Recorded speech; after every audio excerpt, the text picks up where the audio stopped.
ઉત્તરાખંડમાં કુદરતી આપદાથી અનેક યાત્રિકો ફસાયા છે। પાટણના હારીજના 12 જેટલા યાત્રિકો ફસાયા છે। રાવળ સમાજના એક જ પરિવારના 12 લોકો ફસાયા હોય તેવી વિગત હાલ સામે આવી રહી છે। મહેસાણાથી ચારધામ યાત્રા માટે ગયા હતા યાત્રિકો। વાદળ ફાટવાથી ઘટના બનતા તમામ સંપર્ક વિહોણા થયા છે। 12 સભ્યોનો સંપર્ક ન થતા પરિવાર ચિંતિત થયો છે।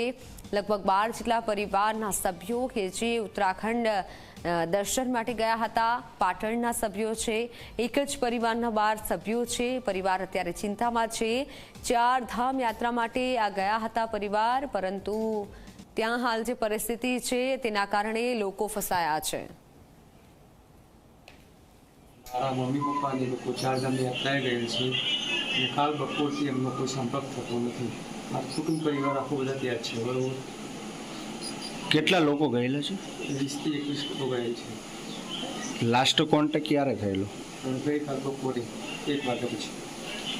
આપની શું માગણી છે તંત્ર પાસે? એટલે માગણી છે કે ઝડપી બધાની બચાવ કામગીરી કરે અને લોકોને સંપર્ક કરાવે।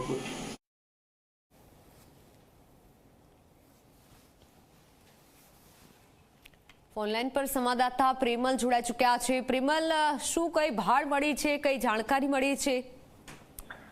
ચોક્કસ જે પ્રકારે પાટણ જિલ્લાના જે હારીજ તાલુકો અને ચાણસ્મા તાલુકો બંને તાલુકાના થઈને 24 થી વધુ યાત્રિકો ઉત્તરાખંડના યાત્રાએ ગયા હતા અને જે ઘટના બની છે તેની અંદર તેઓ ફસાઈ જવા પામ્યા હતા। ત્યારે છેલ્લે 2-4 દિવસ અગાઉ જ તે લોકોનો પરિવારના સભ્યો સાથે કોન્ટેક્ટ કર્યો હતો, પરંતુ ત્યારબાદ તેમનો કોઈ પણ જાતનો સંપર્ક ન થતા પરિવાર ભારે ચિંતાતુર બન્યું હતું। ત્યારે જિલ્લા વહીવટી તંત્ર પણ આ બાબતની જાણ મેળવી અને સરકારને પણ આ અંગેની રજૂઆત કરી છે। ત્યારે જે રીતે વાત કરવામાં તો ગત મોડી રાત્રે જે હારીજના જે પરિવારના જે યાત્રિકો છે તેઓના જે ગાડી ચાલક છે, ગાડી ચાલકના જે ડ્રાઈવર છે તેની સાથે વાતચીત થઈ છે અને જે હારીજના જે 24 જેટલા પરિવારના જે સભ્યો છે તેમને સુરક્ષિત જગ્યા છે અને કુલ આ વિસ્તારના જ લગભગ 400 થી પણ વધુ જે યાત્રિકો સેફ સાઈડ છે, પોલીસ સુરક્ષાની અંદર તેઓને રાખવામાં આવી રહ્યા છે। પરંતુ હજુ સુધી આ જે પરિવાર સાથે રૂબરૂ ટેલિફોનિક કોઈ વાતચીત ન થતા પરિવાર હાલ તો ચિંતાતુર બનવા પામ્યો છે। જી બિલકુલ, આભાર માહિતી બદલ। તો પરિવાર અત્યારે ચિંતામાં છે, હજુ સુધી કોઈ કોન્ટેક્ટ થયો નથી।